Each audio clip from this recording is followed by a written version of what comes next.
All right. See if this is got some audio going here.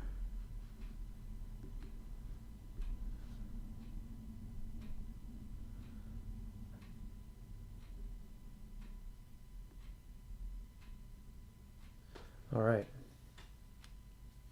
Okay, yeah, I can hear me. I hope y'all can hear me all right. Hello, everybody. We will get rolling here in a second. Just making sure. Hey, Logan Cannon is in the house. I will get to that in a minute, but hello, Logan. That name might sound familiar to ERIS fans.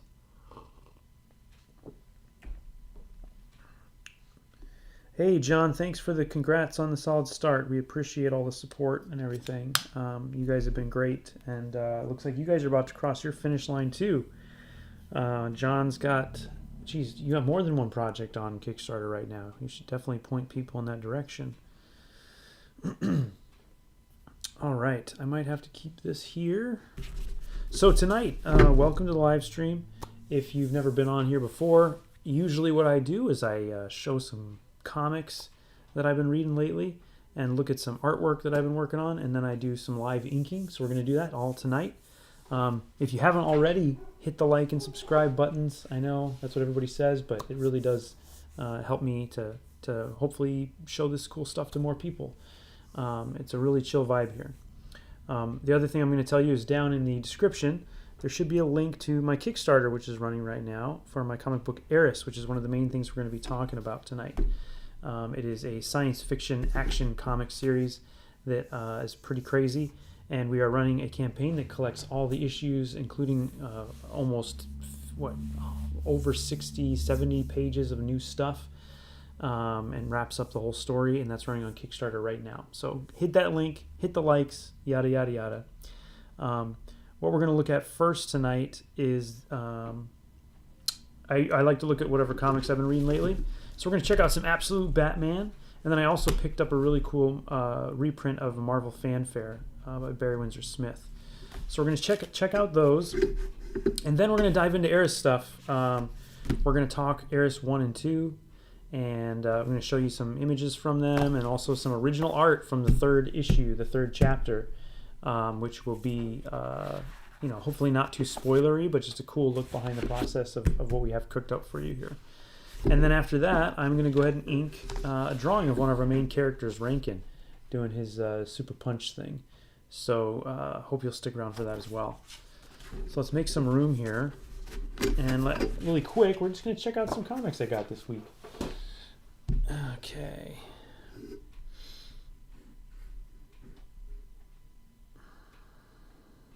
All right. So, Absolute Batman, everybody knows about this book. There's probably not a lot I can say about it that hasn't been said already. Really cool kind of, Ultimates style Batman version, so they change a lot of things about him. I'm not going to get into the whole story thing, because one of the main reasons I got the book, the story is great, but one of the main reasons I got it was Nick Dragata's art. I really like Nick's work, and he's been crushing it here on Batman. So I just wanted to flip through really quick and just show a couple things that I really like. One thing that I've been trying to get a little better at, that Nick is great at, is simplifying his faces while still keeping them kind of interesting and unique across characters. Another thing that Nick does that's awesome is his paneling. He's not afraid to put tons of little tiny panels on pages, especially when he gets to action scenes.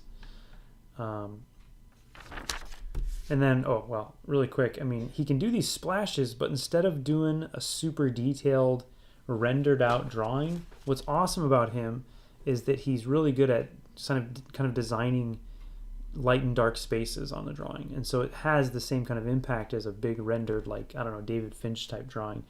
But he does it in this super efficient black and white way. It's almost like Sin City, or Tim Sale was really good at that as well.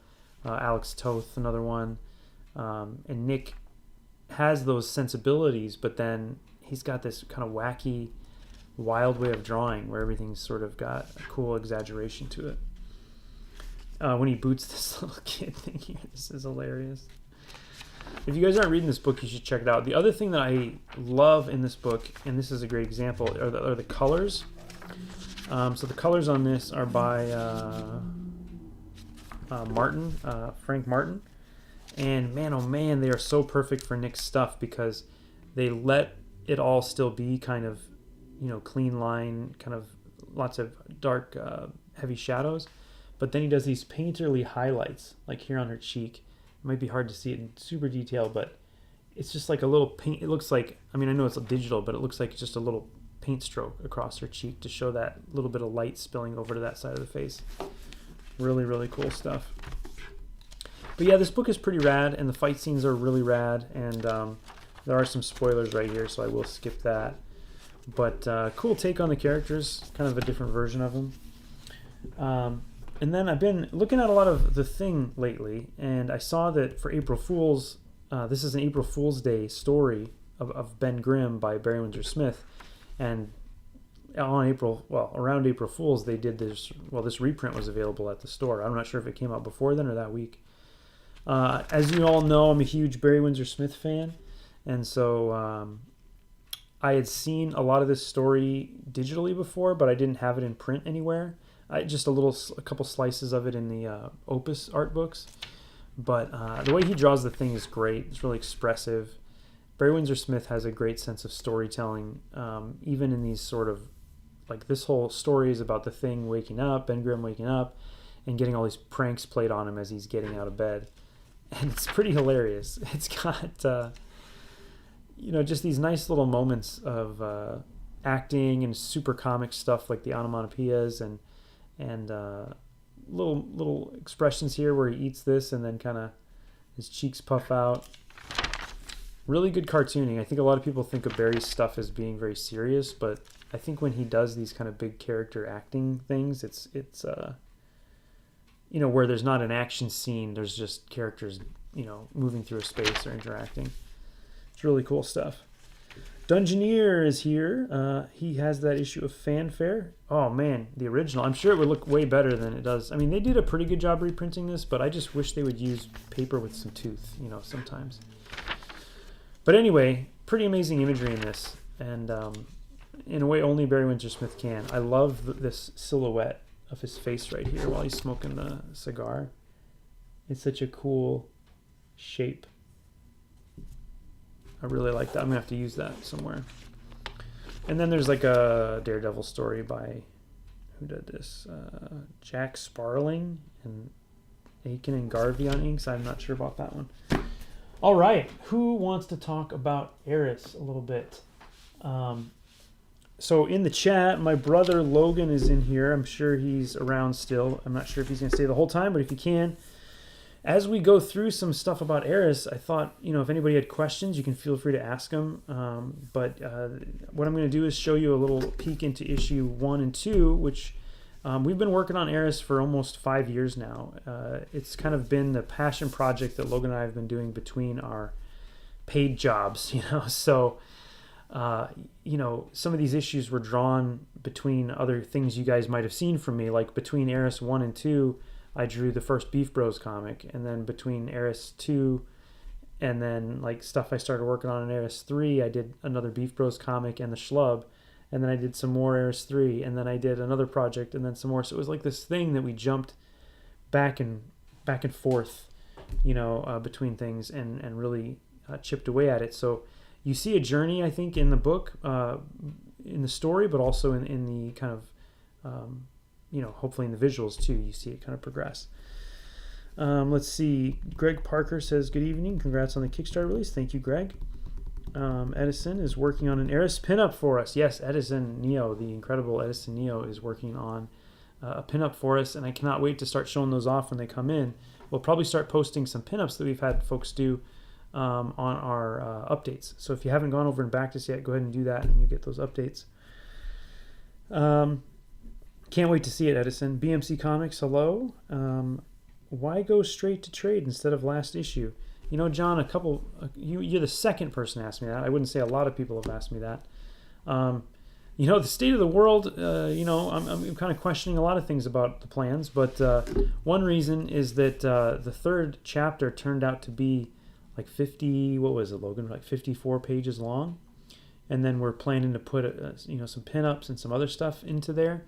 And so it turned out that printing a third issue would have cost, it would have ended up being like a $25 book. It would have been like 80 pages or something, but for a little bit less we could collect it all, and that's always how we wanted it to be, as one book, right? So it just didn't make sense to me, because then I also would have had to reprint these issues, because these are all gone. Like, these are some of the last ones I have. I've got some of these to give away this weekend at C2E2, and no more of these at all, except for the ones that are going to the backers who backed at those levels. So I would have had to reprint all these as well, and they were printed at different printers, right? And so it becomes sort of a logistical thing and also a money thing, but then at the end of the day, it's an artistic thing, right? We wanted the whole book to be together. That's the way I'd like it to live from now on. So that is one reason that we did that. We do have the third issue available digitally if somebody doesn't want to buy the whole collection. I will say the collection is going to have some upgrades to some of the lettering and some of the design work, and then it's also going to have, like I said, the entire third issue plus these pinups and stuff that we're working on. So, it was kind of like, why do another really big book and reprint 2 small books when I can just do like one book that kind of contains everything in it? But if you are a past backer and that rubs you the wrong way, I'm happy to work with you to maybe throw something extra in the bag for you, But I feel good about what we're doing with this as a full collection, and that's where I stand on that. Source book, pinups, lots of cool stuff. So anyway, this is ERIS number 1. Now I started this book when I had first quit my job, my day job, to do comics full time. And so I was really going hard and trying to do some cool stuff and impress myself and other people with just my skill level. And it's funny because I feel like I'm always trying to do that, but at the time it just felt like, okay, now I can focus and I can really just kind of keep improving.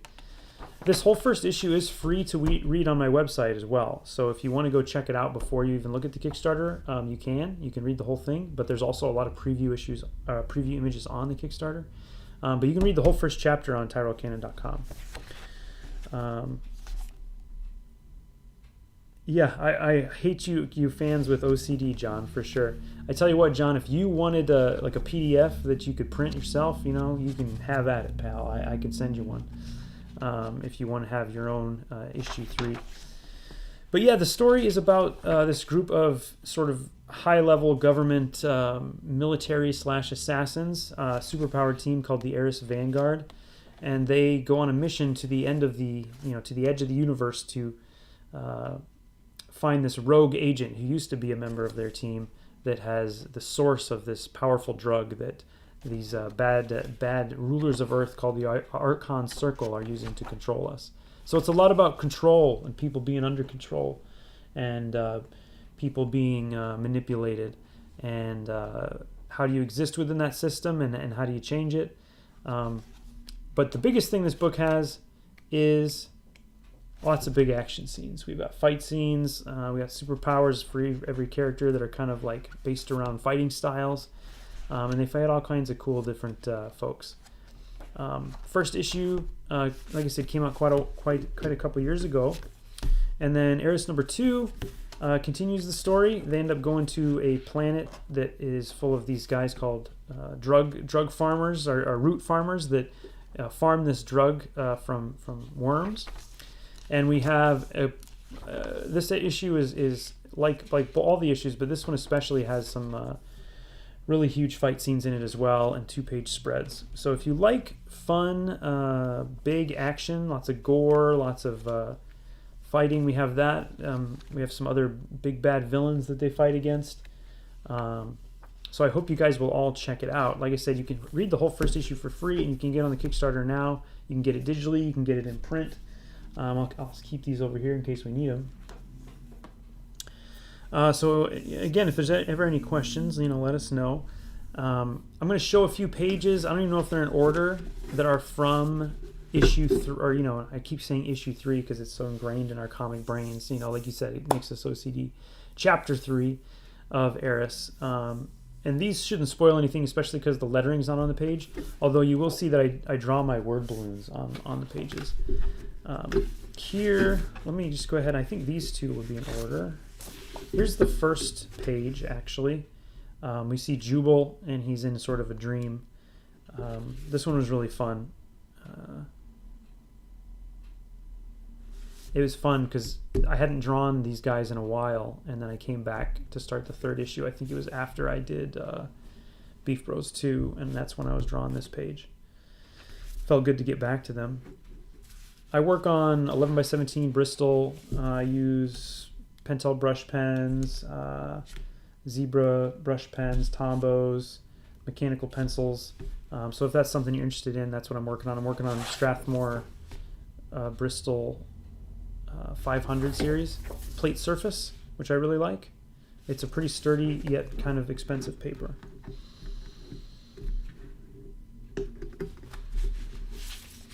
Here is the second page. Further in a dream sequence, I really wanted to try to do some interesting things with panels here. And then when you see this in color, it'll look quite a bit different than it does now. I color all the pages too, and so a lot of times when I'm working on paper, if I have an idea of something that I can accomplish with the color, I will give myself some leeway that I might not if I was working with another colorist, right? Because they don't know what I'm thinking, but I know what I'm thinking. Well, sometimes I do. So one example is here on these red lines. This is an old technique that they used to do when plates and stuff were made in a different way. But I thought it'd be kind of cool to denote where I wanted to have some of the color shapes on the actual paper. And so here I went ahead and put the red lines down to delineate that. And so we see Jubal's mother and another character, Bosch, here, which becomes a big character here in the third chapter. Greg Parker says it's worth it. I would agree with you there. It's a pretty smooth Bristol Dungeoneer. It's called Plate Surface, and I would say it's kind of the same as like a more of a smooth surface than a vellum surface. I don't love the vellum surfaces because I like kind of sharpness in my work right now. I mean, if I was doing a different book, maybe I would like something with a little more texture. But I kind of like how you can get really sharp and delicate lines on this plate surface. And it still soaks up the ink pretty well. I use the Pentel brush pens are pretty wet, so you kind of have to be careful. As you'll see when I ink later, I drag my hand through it all the time. When we write the issues, Logan and I, what we do is we share a document, which that's probably pretty common, but the way it starts is I kind of have a general idea of maybe where I want to go, and it's changed a lot even from the first issue to the third, but I'll have a general idea of where I want to go, and then Logan will kind of help me figure it out from there. So I'll say, hey, I really want to have this fight scene here between these characters, and they need to exchange some lines, and the lines should feel threatening or whatever. And then Logan kind of helps form up the dialogue and stuff. But then as we went into the second and third issues, we started writing more in a tag team way, in a more general way. So like the first issue, I kind of had a lot of it going, and then we kind of worked on it. And then the second issue was much more like I would write some, he would write some, I would adjust something, he would adjust something, and we go back and forth. Thank you, Dungeoneer. And it was really fun. It's a fun process to write like that. This page, they're exploring a derelict ship, and so I was trying to give a sense of scale. They're like really, really tiny in here, and then the size of the ship earlier on you see in another page is huge, which I'm going to leave that one for later. I like to give characters little moments. Here's a little moment for Darius, one of our characters. Now on this page I tried a few different things with this is on a planet that they get to, which you'll see more of. But this one I have like a splatter effect up here, and then I also did some zip tones or screen tones here, and then I used the red line again to delineate where I wanted different shapes of sort of this color coming out of this weird orifice cave. And so it was really fun to kind of like play with these different techniques. And then I also have a dry brush thing here. Really wanted to play up the kind of texture and all that kind of thing. John says, with you drawing the balloons, do you feel that locks you into dialogue in the script? It kind of does, John, and that's why, the way we write it is like we'll kind of get the script pretty broken down, at least to pages. We may not have every panel planned out, but we'll say like here's page 1, page 2. And then since I'm helping write it, I like to have a lot of leeway when I'm paneling and stuff. And so when I start to go into my thumbnails, I start to solve all those issues of like where I want different things to be and what's going to fit. And so after I do my first pass on the thumbnails, I try to plug in the word balloons into the actual thumbnails, like the dialogue and stuff, and kind of see if it fits. And so then digitally, I'll kind of adjust that a little bit. I'll say, okay, well, this line doesn't fit. One option is to change the line. One option is to change the size of the balloon or the shape of the panel. But since I'm doing my thumbnailing on an iPad, I can kind of move that stuff around a little bit and kind of fine tune it to some degree. I don't try to obsess over it, right? But I want to know that the words are going to fit. And then I don't have to draw what's behind them, which is nice. And I actually love a hand-drawn balloon, the look of it. So then when we go back and put the final words in, there are times when sometimes we might change a word or something was misspelled or something. But we just have to work within those confines at that point. We've already done 2 passes, so usually there's not major changes.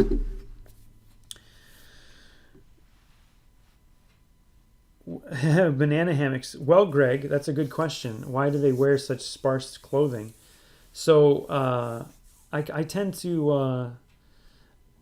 well, there's a couple different reasons. One of them is that a big influence on me was always Renaissance art. And please take in this page while you do it. It might not even make any sense, but here it is. In the history of art, there's a lot of representations of the male figure as, something of power, of,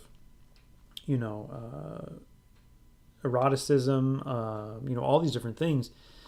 And there still is to this day, really, and not just in comics, but in athletics and things like bodybuilding, or even the movie stars now. They're all on testosterone and HGH to get jacked for their movies, So there's something about it that is very visceral, I think, when people see it, and I think that's one of the attractions to superhero comics for a lot of people. And I don't think it's inherently erotic. I think it's inherently kind of just, something about the human body, The female body too has the same sort of effect. It's like there's an interest that we have in it because we all have one, right? The other reason though is that I'm a huge sci-fi fan. Logan is too, and we've seen so many sci-fi movies and so many kind of bad dude sci-fi people that are in movies and stuff, and that's cool. We all love Space Marines and we all love aliens and Warhammer and all that stuff, and it's great. But I kind of had this idea initially when I thought of ERIS that we're going to have, the most badass people in the universe, right? These people that can decimate entire armies by themselves go into battle almost completely nude, right? And they're enhanced, and so they have, kind of armored skin and stuff. We don't explicitly go into all that in the comic, but because the intention is that, we start the first issue actually with some characters that seem like your typical Space Marine kind of future soldiers. They got their masks and their big guns and stuff, and they're ready to roll, and then they get kind of wiped out by hand by our characters. So as a way to show them as, it gives an air of confidence. It also gives an air of just a different kind of dangerous, So that's kind of what we were going for with it, and that way you get to see all the cool. When you're seeing people fighting, it's kind of like when you're watching a boxing match. It'd probably be a lot less interesting if all the boxers had their clothes completely on, because watching the muscles move and seeing all that kind of stuff and how the joints move when people are moving. That's something I'm interested in, right? I like to draw figures. I did figure drawing a lot when I was in school and stuff. That might have been too much detail, but that's why. But Logan's got it there too. They don't need armor, right? Arnold back in the day, Terminator, right? And you get to see your skills drawing anatomy. There you go. You got it. I'm a simple man, really. This page I was playing with a whole lot of ideas that I have been a lot in the work lately, which is speed and motion and different ways to depict that. And so I try a few different techniques on here. But really, this is a page that I'm really proud of how it looks on black and white, but the colors are kind of what sell it. So when you see the colored version, I think you're going to dig it. There is a huge fight with Bosch. I will tell you that much. I won't tell you how it turns out for our heroes, but I wouldn't call them heroes actually, but our main characters. And then here we have another look at the Archon Circle. You know, going down the hallway and walking into, they kind of live in this cave system under the, you know, within the Andes Mountains. And they're sort of, you know, the oligarchs, you know, people who rule industry, people who rule government. They've continued to get power, and in our future, they rule the whole planet and parts of the galaxy, and they sustain themselves in these cryogenic spheres. And that's kind of the setting for the piece to kind of get back to there. So there's a few pages from chapter 3. I hope you guys will dig it. It's some of the craziest stuff I've ever drawn, and you know, if you liked my work on the Schlub or Beef Bros, this is kind of that same feeling, but turned up to a much more violent, you know, and psychedelic place. It's not for the faint of heart. So again, the link for the Kickstarter, it's running right now through May 7th, is in the description. So if you haven't followed that link yet, please do. And really quick here, I'm going to try to see if I can get my camera a little bit closer to tonight, because I know people have mentioned that. Greg Parker's digging it. Thank you, Greg. In the campaign, we got some cool stuff on there. We've got a lot of, I think, cool rewards. Okay, how do I do this? Okay, here we go.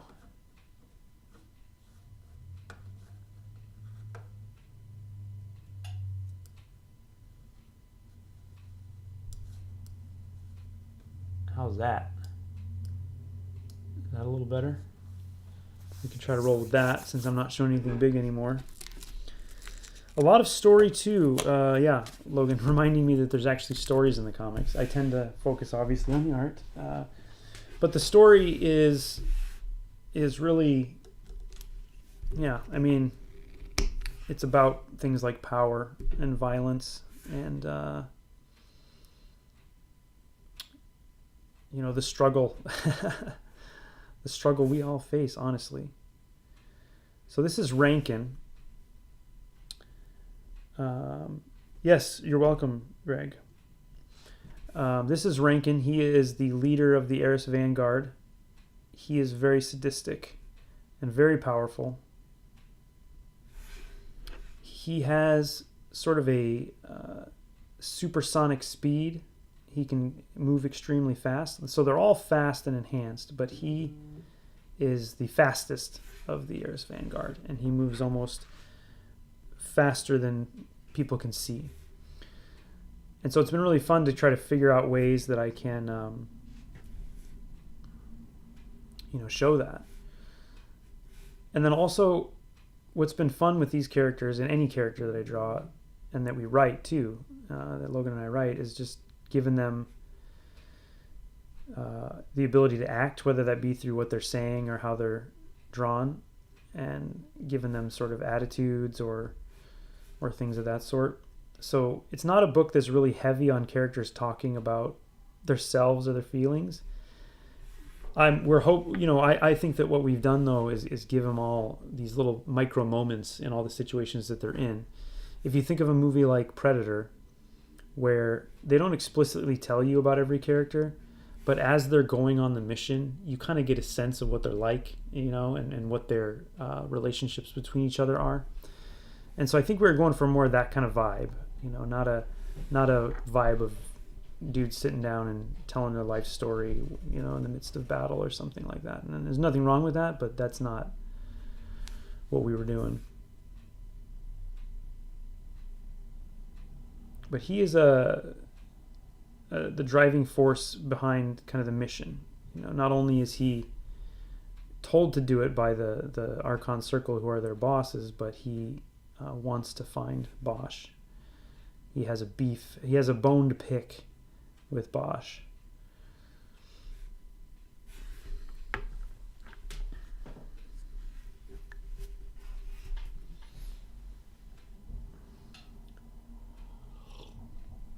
It's funny too, because I haven't even drawn this character in a while, because I finished the inks for ERIS back in December, and then I was just coloring it for a couple months, and then doing like cover gigs and stuff. So it's kind of fun to get back to him.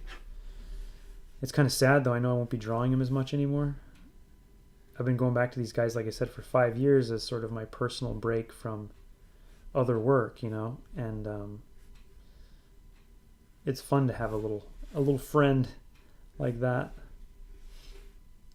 But there's other ones we're cooking up some other stuff, so I'll have some other friends to go to when I'm out of work.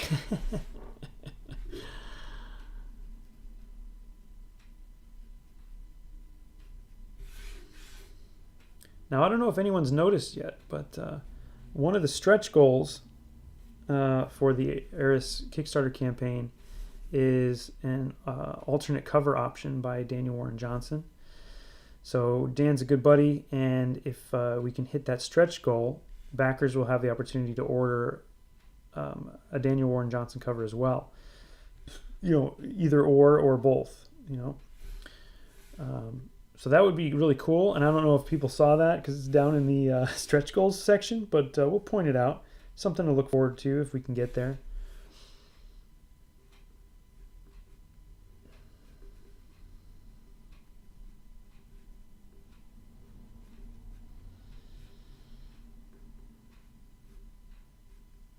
I'm sure some degree of you guys have probably read some of the book, and I hope that you dug it enough to, well, you're here at least, so you must have liked it to some degree. I feel really good about finally having it finished, though. We've been working on it for a while, and we've known kind of the general ending for so long. To finally get to those scenes was kind of, it was nice to get there finally and feel like it's coming together, you know. Anybody who's worked on a long project understands that. You know, it's, you know, it could be anything. It could be at your job. It could be a creative endeavor. But when you can see the ending, and then you're just kind of, you got to get there. Comics is like that. It just takes so long, you know, and that's the joy of it. But it's also kind of the difficult thing. Especially, I'm sure Logan's always like, you know, we wrote this months ago. Where's the pages? You know?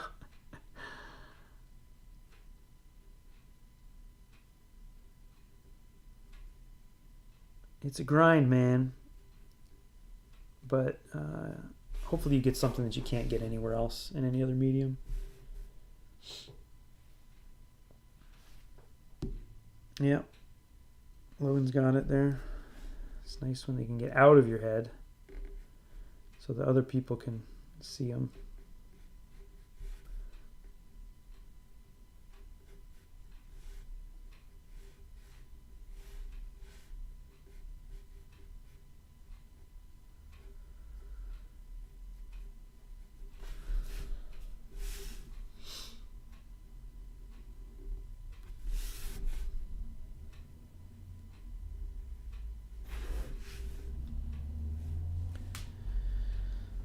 Brothers are good for that. That's right. That's right.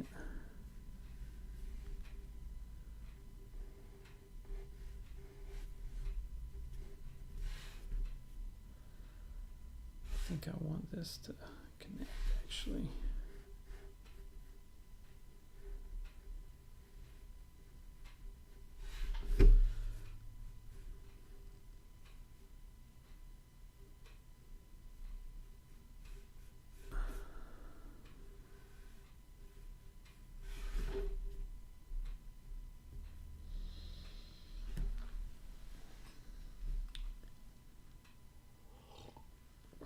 So if you guys have never checked out the show Monben, it's a pretty rad show. You can find some of the episodes online. And they watch a manga artist's work. They like set cameras up so they can see all the angles and everything. And then they watch it back, and the host of the show, who's also a manga artist, and the artist talk about just like what they're doing and how they're making what they're making and what they're thinking. And it's extremely interesting, because you kind of get inside the head of these really well-known manga artists. And I was watching today. They just did one. They have some new ones coming out, and they did one with Katsuhiro Otomo, writer, artist of Akira, Domu, so many good things. So I was able to watch it. It wasn't translated though, so I just kind of was able to watch it and piece some of it together. I think a translated version will be available at some point here in the near future, but it was really cool, man. Otomo was a big influence, and that show is really great. Again, if you've never seen it, you should go check it out. Greg Parker, I'm excited for C2E2. Man, thanks for reminding me. I forgot to mention also on the stream here, I will be at C2E2 this weekend. In Artist Alley, booth K16, I believe is our table number. I'll be there with my friend Landis Blair, as always, and we will be hawking our stuff. I will have pages from ERIS Chapter 3 with me, so if you guys want to come by and check out some of the original art from the series, I have pages other than the ones I showed here tonight. I will have those with me. I will also have some bookmarks of ERIS and some free copies of issue 2 while I still have supplies. Not very many left. And then some other stuff. I'll have all my other stuff, and I'll be taking small commissions, this size commissions. If anybody wants one at the show, come on by. And I'm very excited. It'll be a lot of fun. C2E2 is a great local show here in Chicago, and I always have a good time when I get a chance to table at it. So definitely come by. Are you going to be there, Greg?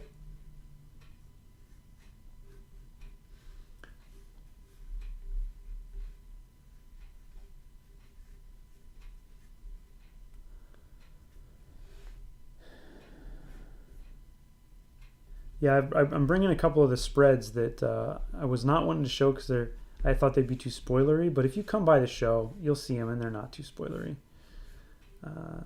Come by and check them out. I would love for you to see them.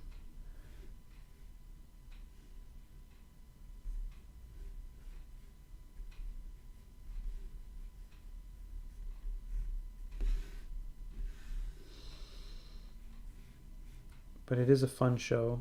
A lot of my friends will be in town, which is always fun too.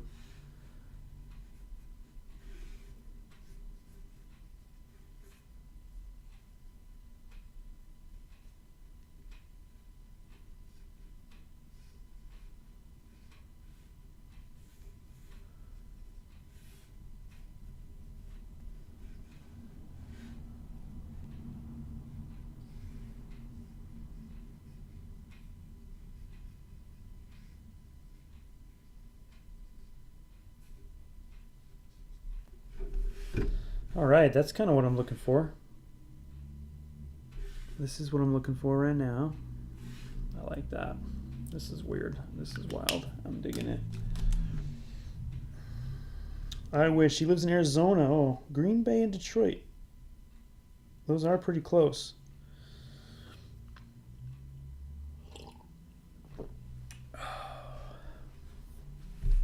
All right, so we're going to knock in a few more details here before we erase. But we're keeping this one nice and energetic. We're going to try to stay loose here.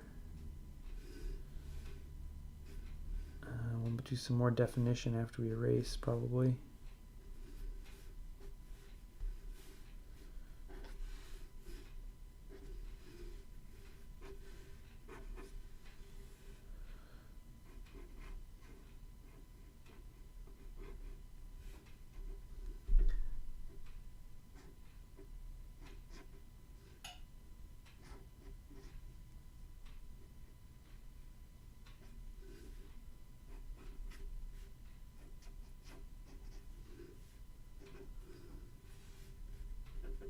All right.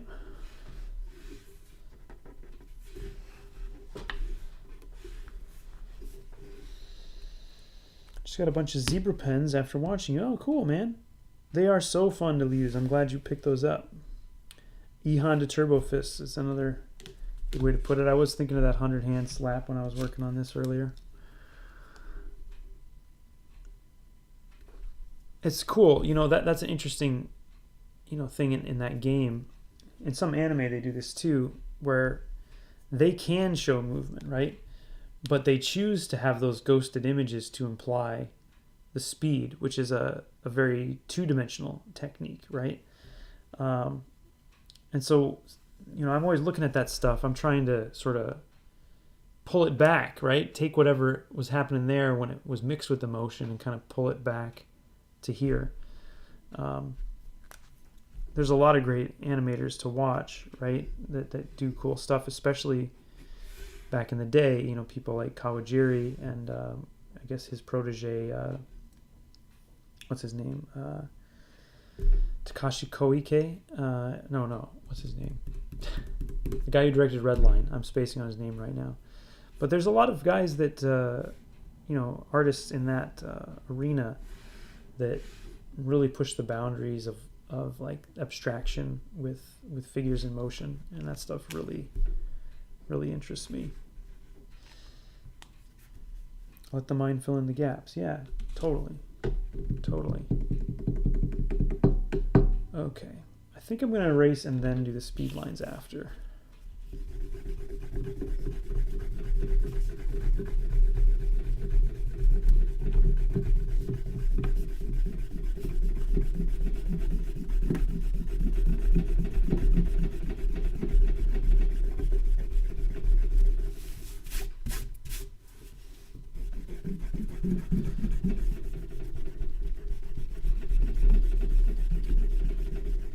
Koike, that's right. You got it. Derek, you got it. And Greg. Dude, I watch Redline. It gets me so hyped up. It gets me so pumped, man. I have to limit myself watching it because it just gets me so amped. It's like I can only turn it on like a couple times a year, you know?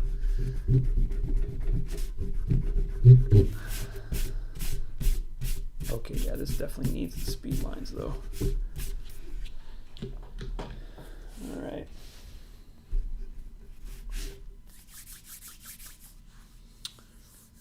All right. Let's do those. How's it going, Derek? Derek's in the chat. Derek's a good guy. Go check out Nosebleed. It's on the, oh boy, what is it? Philly, can't remember Derek, but Derek Jones, Nosebleed. You will find it. Awesome online comic. Derek is also working on a pinup for our book, so can't wait to see that, man. No pressure. Just make it amazing.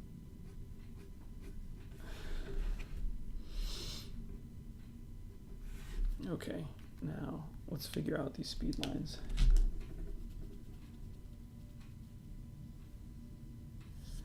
I think they gotta be kind of like that.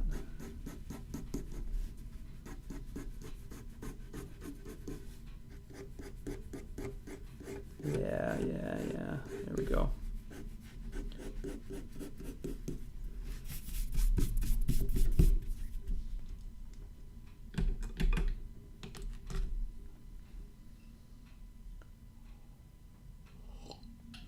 The real question is how much do I want to actually use? Well, I can do a rough vanishing point here. Come on, Tyrell, don't get lazy. Okay. Ruler.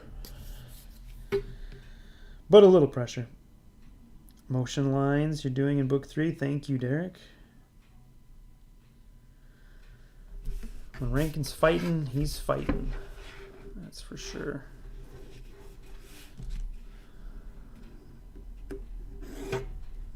Is that going to be it right there? Is that the point?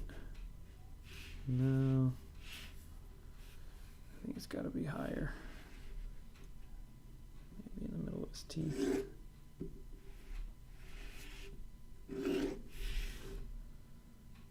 I don't know. I like it lower. Never mind.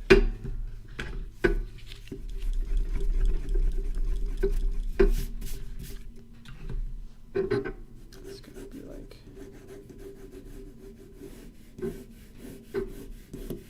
yeah, there we go.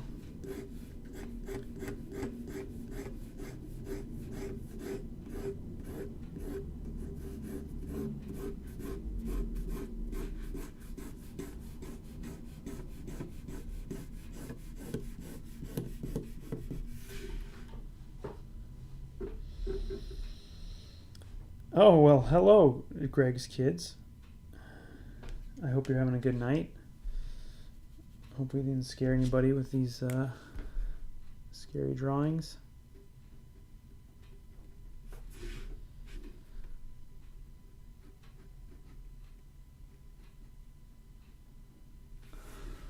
I did that because I don't want to do the next thing. I did this, I'm fooling around with this hair up here. Even though I should be doing the speed lines.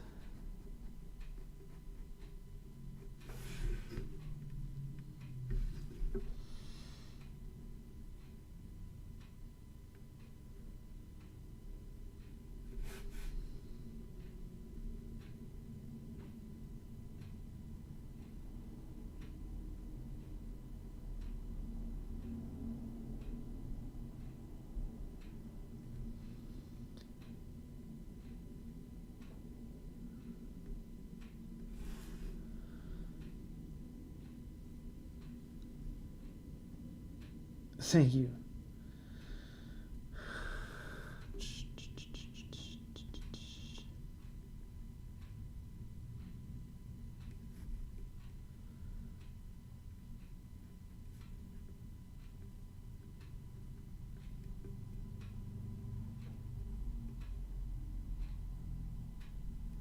This will be my 7th Kickstarter that I've run myself.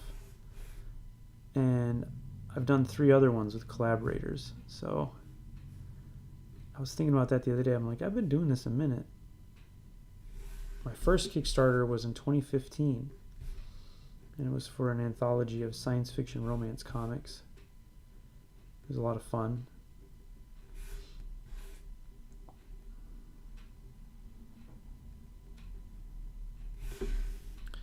Okay, I'm doing too much on his face right now. This is not helping. I need to zoom back out. When I haven't drawn in a while, I tend to zoom in a little too far.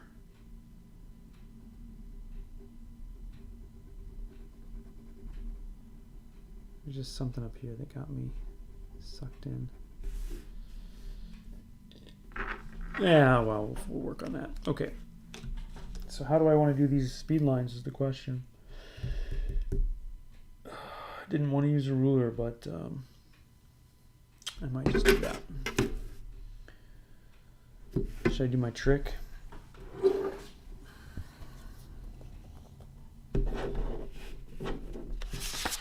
Logan likes speculative relationships, that's good. It was good. I had a good time doing it. Okay, give me a pin here.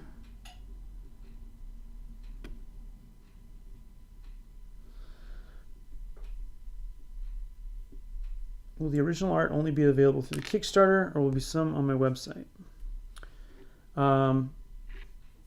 Whatever's left will eventually go up on the website, I think. Yeah, that'll probably be the plan. There's a whole lot of pages, that's for sure. So I will definitely want to be making that available to folks. I would love it to find good homes. You know, I love looking at my art, but I think it's nice if other people could look at it instead. Guys, I just went back to his beard again. I shouldn't have done that. Okay.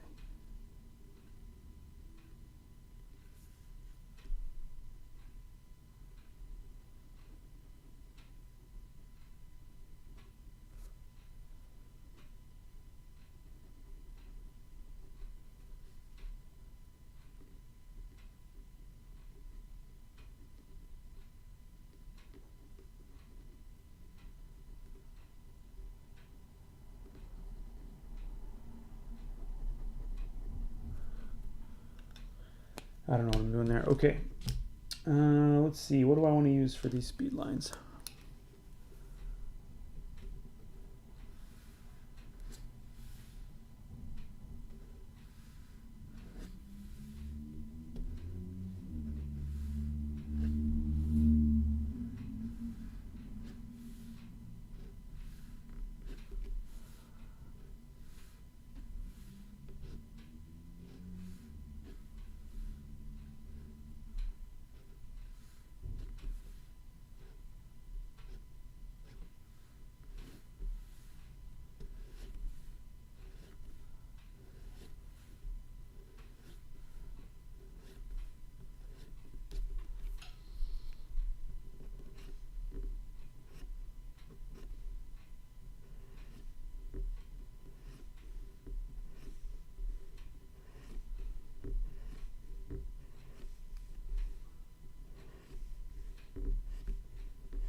Riveting, I know. It's worth it. It's worth it.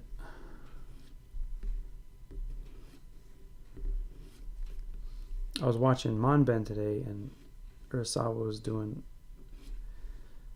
speed lines with a dip pen, which is, I guess, what a lot of people do. And I've never done that. I always assume it's going to, like, catch on my ruler or get just ink all over it. But I guess I can just wipe it off, huh? Kind of a neat freak sometimes.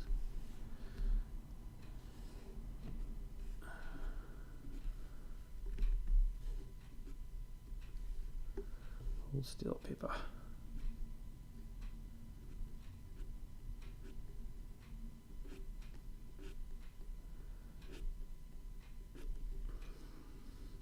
Mostly this is just faster because it dries quicker and I don't gotta dip it.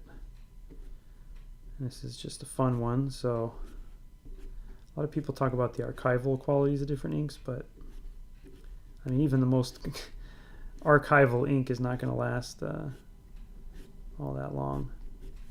It's all very fleeting.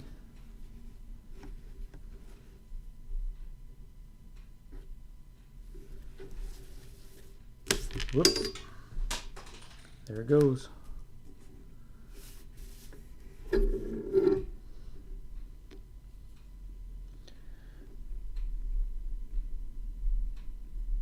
All right, here we go.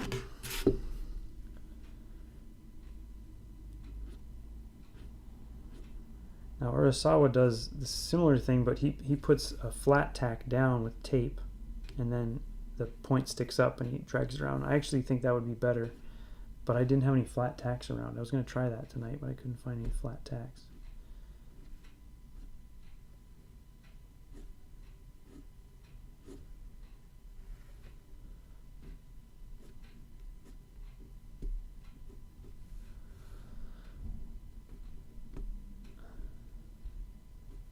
But if you like action movies too, that's another thing that's a big influence on ERIS. You know, Logan and I watch a lot of martial arts movies and big action movies of different kinds. So there's a lot of references to that stuff in the work too. One-liners and you know, kind of big moments of pause within action scenes. It's a very comic book, you know, way to show things the way we're doing it, but the roots are definitely we definitely have some roots in action movies too. The same stuff everyone here is probably watching, you know. We all love all the 80s action movies, but then even the stuff up to today, John Wick and The Raid, and those are big influences.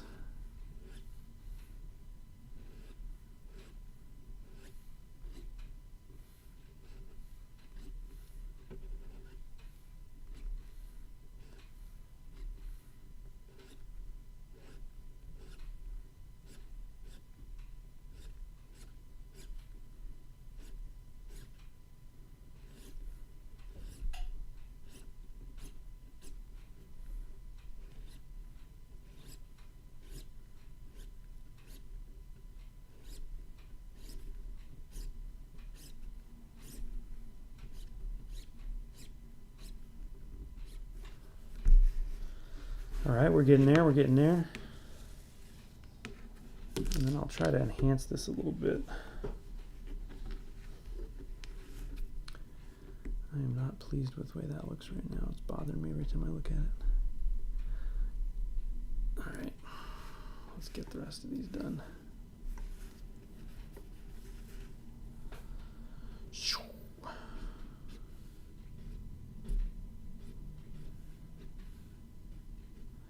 Speed lines are a thing that, you know, kind of made that crossover too between animation,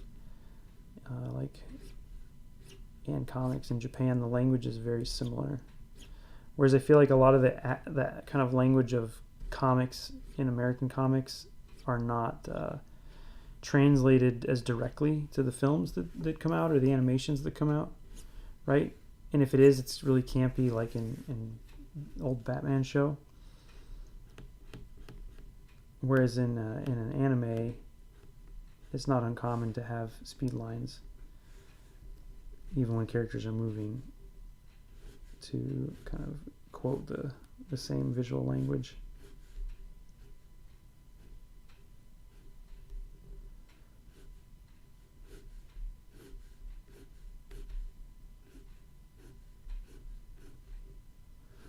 So for ERIS, the influences are all over, I guess, because manga and anime are definitely a big influence as well.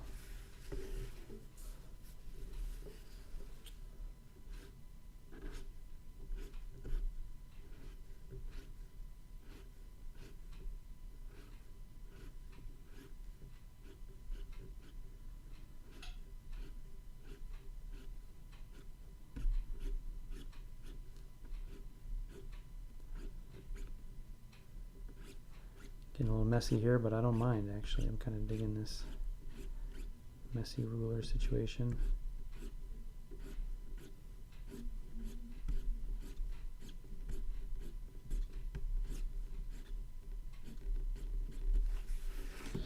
All right.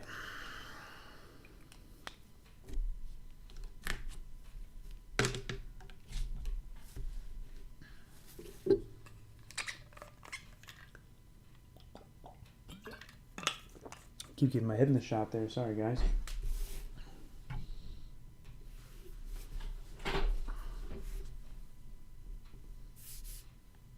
Let's just roll with that. Let's just smudge it.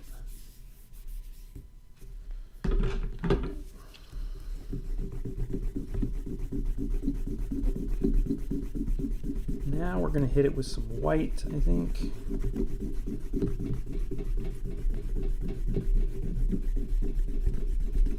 I'm really going to want to color this. Maybe I should color it this week or something.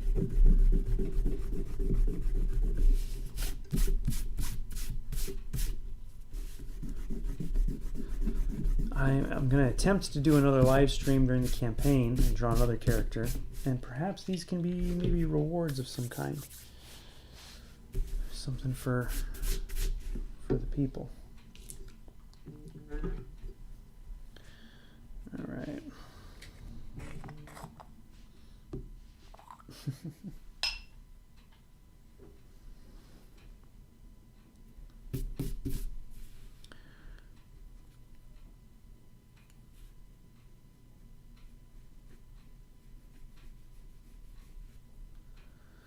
My white probably needs some water in it, but I can do that right now.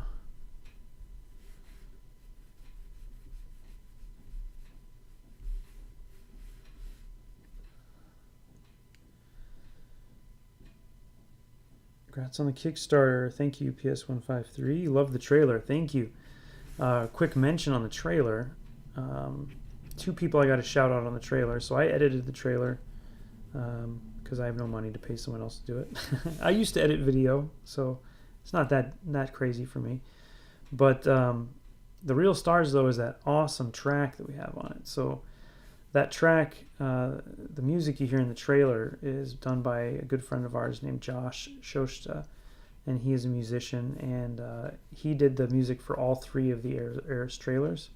So I would love to make those downloadable for people because the tracks are way longer than they are in the trailer, and they are so cool. They're like very sort of techno industrial metal, or rock. It's fun stuff. So big shout out to him. And then at the end of the trailer, I used the same title animation that I had on the second trailer, and that was done by, or I guess all three trailers. That was done by my friend Jonathan Lamantia, who, if you haven't checked out Jonathan's work, he's on Instagram. He does really crazy, super detailed drawings, but he's also a motion graphics guy. So shout out to those two for helping us come up with some cool stuff for the trailer.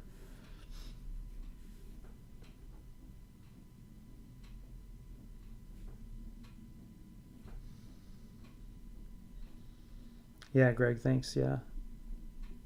Really cool. Really cool music that he did for us.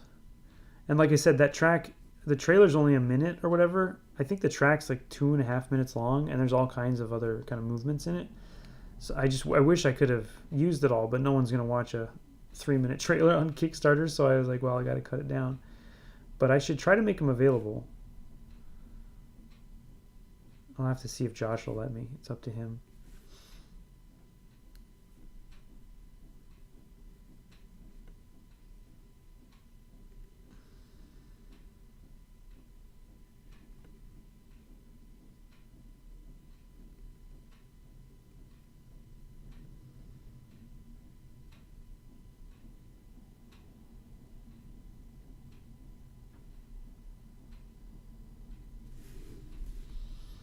All right, that's a little better.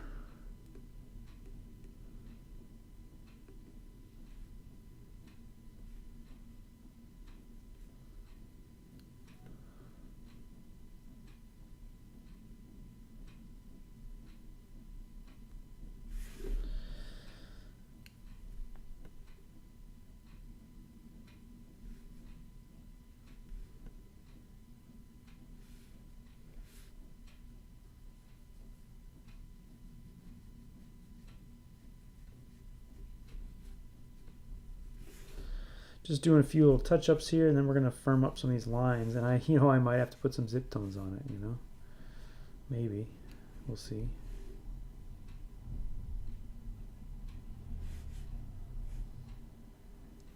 Kind of want some more little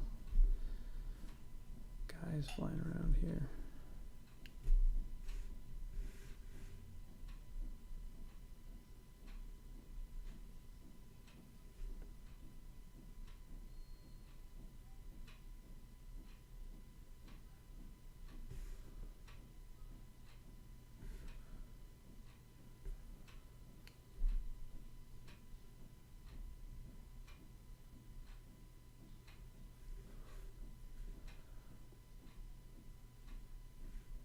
All right. I think I can live with that.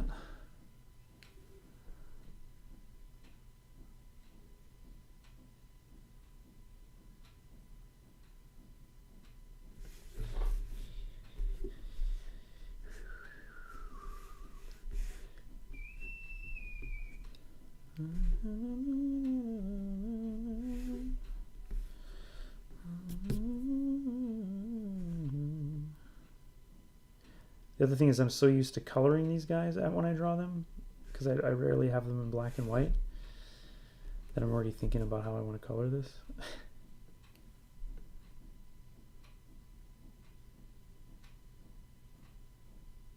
All right, let's see if we can enhance what's going on here just a little bit. Oh yes, my brother has a trailer called None Shall Pass. I recommend you check it out. Logan's YouTube channel should be linked there off his name, I think. Some bright pink highlights, Greg says. You're not wrong. Unfortunately, I'm not sure if I can go over some of these lines, but we'll try it. We might. Because I like it. I got 6, 7 pink markers over here. Okay. So I think I'm going to play with some of these line weights a little bit, and then add in some more little details on the armor here, so that you get a sense that that's what those parts are.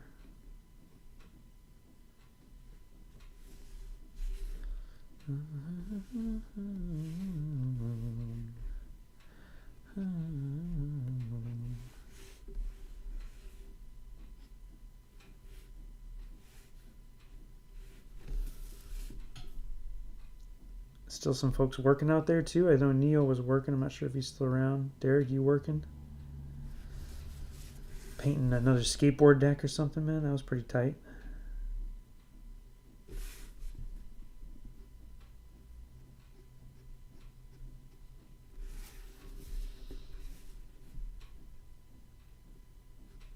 Sometimes it's just the little things that make the drawing sell itself,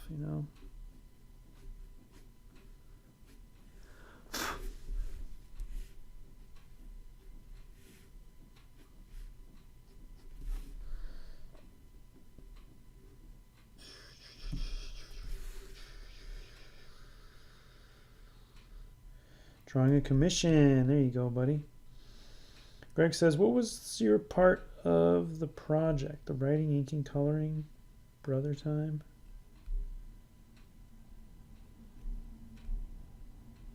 Oh, nice. Crossbones in them. That's cool.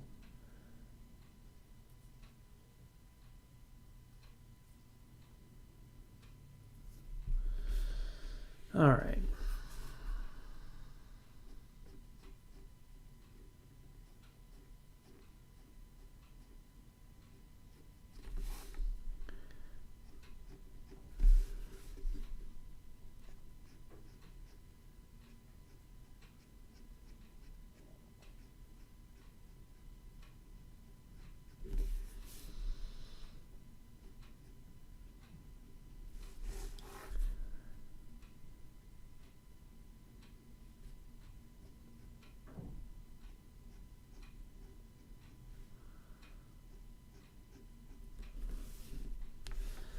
That's looking right. That's the way I want it there.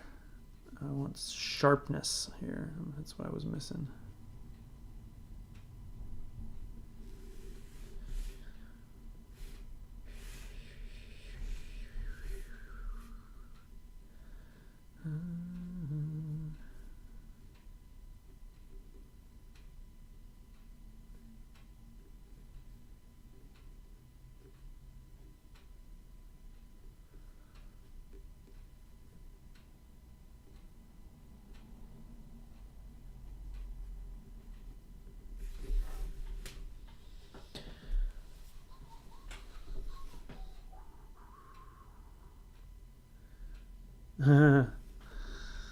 That's funny, Log.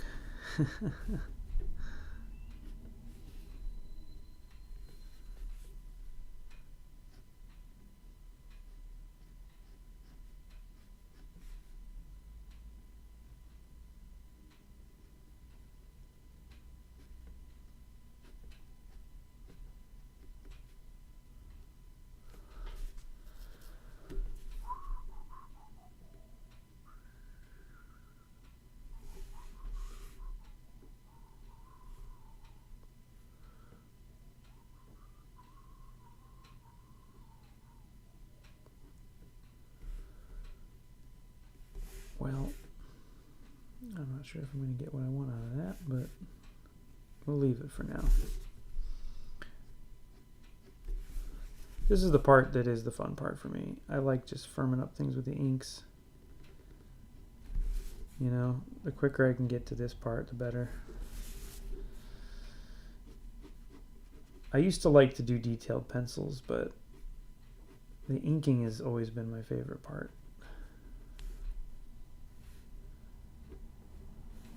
Now I really don't like doing detailed pencils. Feels like I'm doing the work twice and just making it stiffer for me. I mean, everyone's method is different, right? But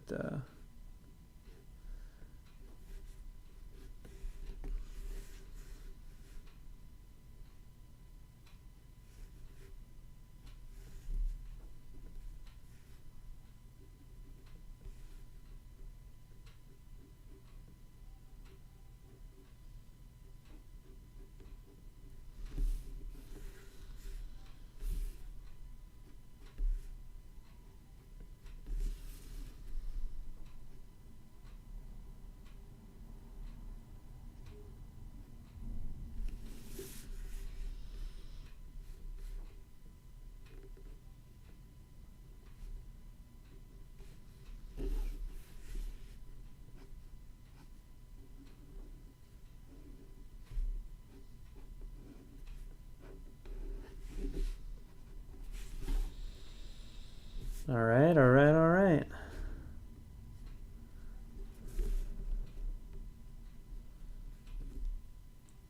We're getting there. We're finding him.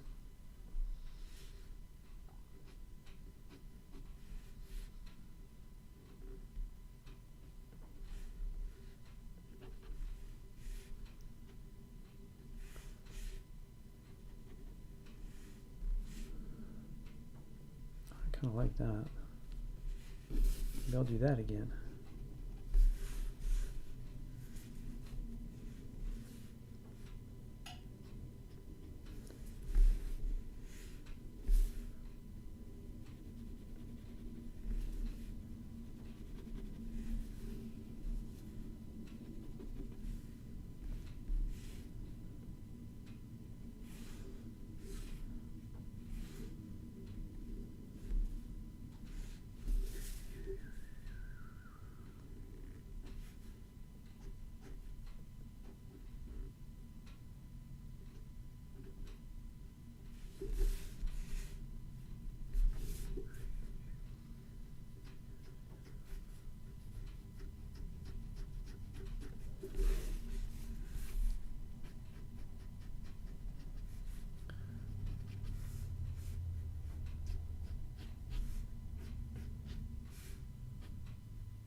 All right, here we go. I think this is getting close.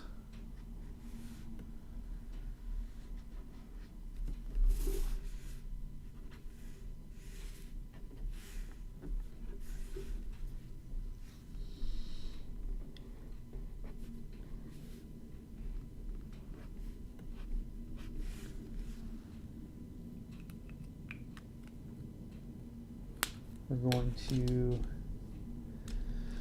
do some embellishing here.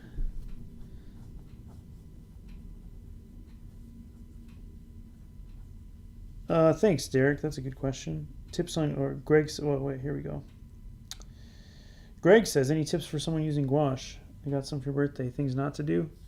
Gouache is pretty forgiving if you use it kind of thick to start with. You know, while you're just kind of getting a sense of it. And then I would say as you get more comfortable, then play around with the wet techniques a little bit more.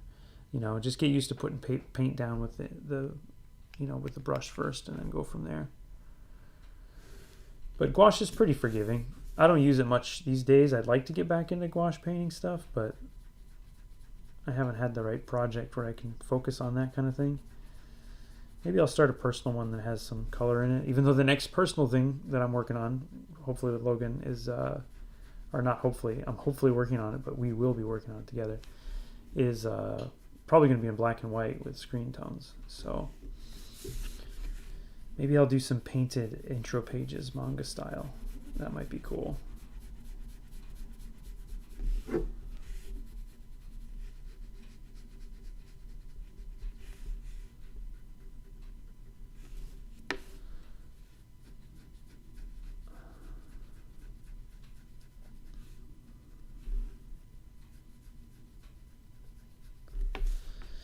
Yeah, more action, but more kind of hopefully some more drama in my next one. You know, ERIS is definitely more of a actions are louder than words kind of comic. The next one I wouldn't mind a little more conversation here and there, some more acting kind of opportunities for the characters instead of just punching. Nothing's wrong with punching. There'll always be punching. But I don't know, kind of a new challenge, right? I like to challenge myself to try different things. Heck, maybe we'll even put some romance in there. I don't know.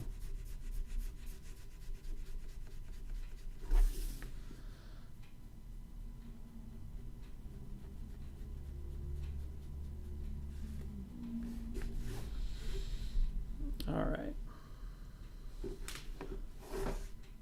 I might even just go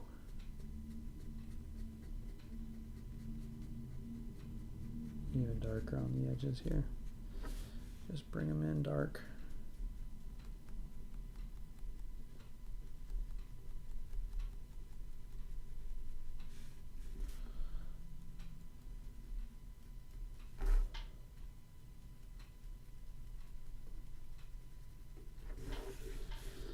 Helps those pop a little bit here in the front.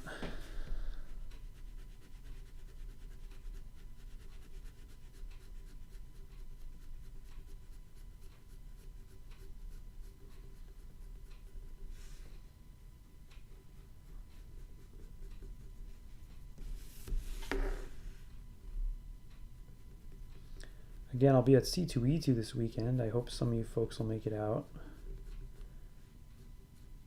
It's always a fun show. A lot of good buddies in town for it.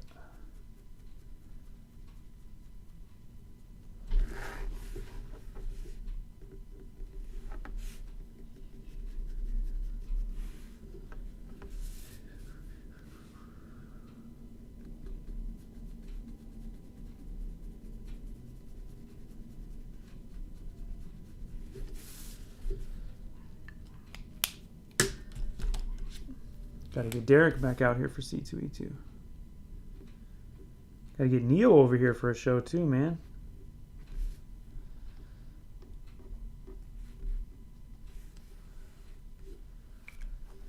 All right. That's looking pretty cool. I was going to do zips, but I almost think that maybe some gray marker might be better.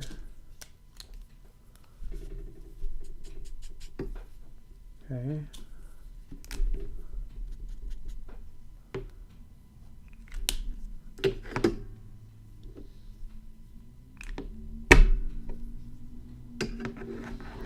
Yeah, we'll have fun at the show, man. Should be a good time.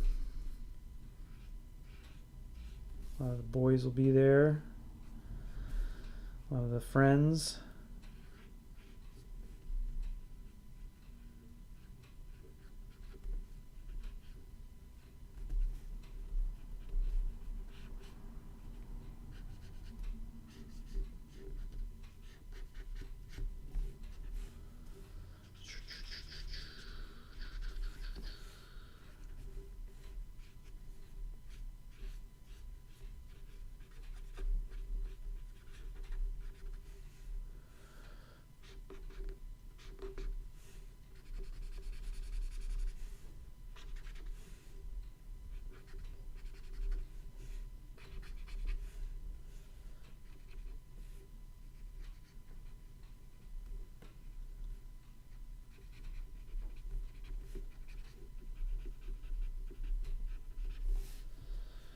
Yeah, you know, it's like a little bit of gray tone goes a long way, you know?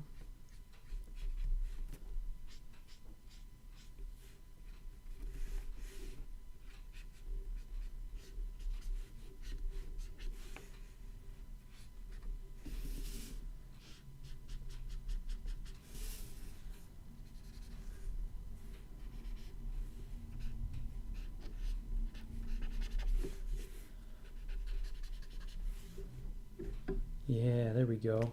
I like that. I like that. I think I put the wrong cap on this. I can't tell. These caps are not correct. No wonder I'm always confused when I grab these markers.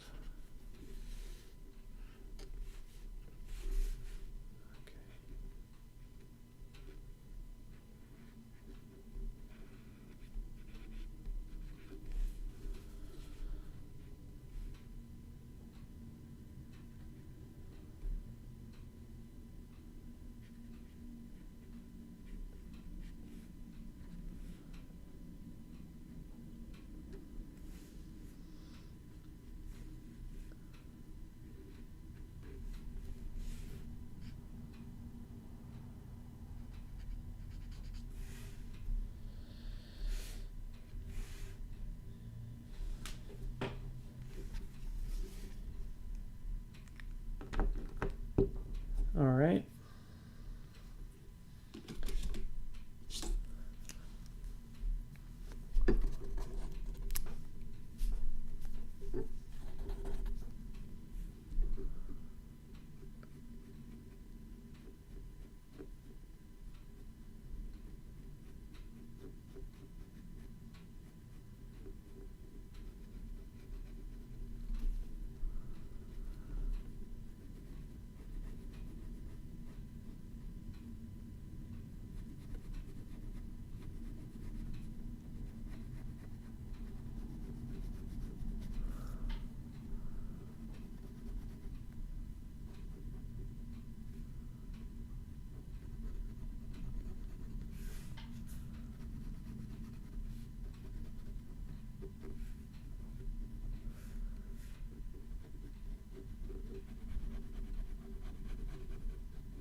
So I'm doing some pink highlights, as you can see.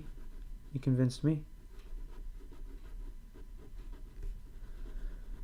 I really wanted a color too when I was thinking of their costumes. Another fun fact: when I did the original designs on these guys, they were going to have even less clothing on. And I showed it to some friends, and they're like, "Well," they were like, "It's fine if you want to make them naked, but wouldn't it be cooler if they had some sort of design, right?" And that's when I started incorporating the big black shapes on there. But I wanted to use a color like magenta and pink that is strong and vibrant and contrasts the black really well, but also is kind of this color that people associate with like, you know, the feminine for some reason, which is really weird that colors are associated with those things. So I thought it would be fun to kind of use it. I love pink, man. Pink and black together. That's like the business right there. That's good stuff. It just looks cool. All right.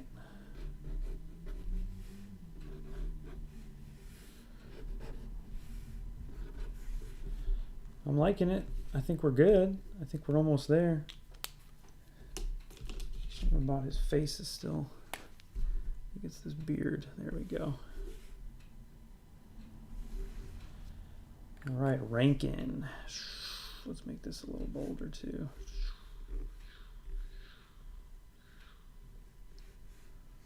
This one, give it a little punch up.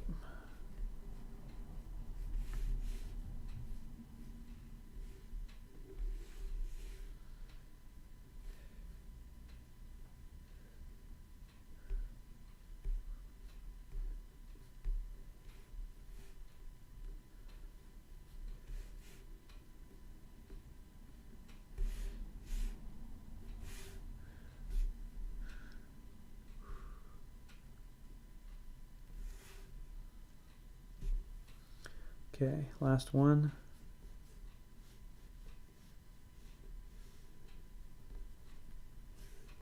No, I lied. This one's the last one. No, I lied. All right. What do you think, y'all? There's Rankin for you. For me, for you, for everyone, for the world. The Kickstarter is up right now. Check it out. If you do dig it, maybe tell a friend, you know, like in real life. Just like be like, hey, come here. Look at my phone. Check this guy's Kickstarter out. That would be cool. Because social media is not always the best place to advertise these days, especially in the midst of crisis. So, you know, I think any help to get people's eyes on the book would be much appreciated. Thanks for coming into the stream tonight. I will, like I said, probably do another one in the coming weeks before the campaign is ended. I hope you guys will go consider backing it if you haven't already, because we are very excited for you to see this. Thanks for everybody who came by. Thanks, Logan, for stopping in. Hey, Peppermint Gentleman, caught it live, and I'm about to leave. Sorry, man. An in-person rec is always top-notch, Logan says. Absolutely. Absolutely. So yes, we have done a vicious killer Rankin here. And like I said, if you're at C2E2 this weekend, please come by and say hi. If you're not, you can still say hi on the socials. And thank you guys all so much for tuning in. Really had a blast hanging out with everybody, and I appreciate your support. And I hope you guys will go check out the Kickstarter. Until next time, everybody have a great night, and stay peaceful and stay kind.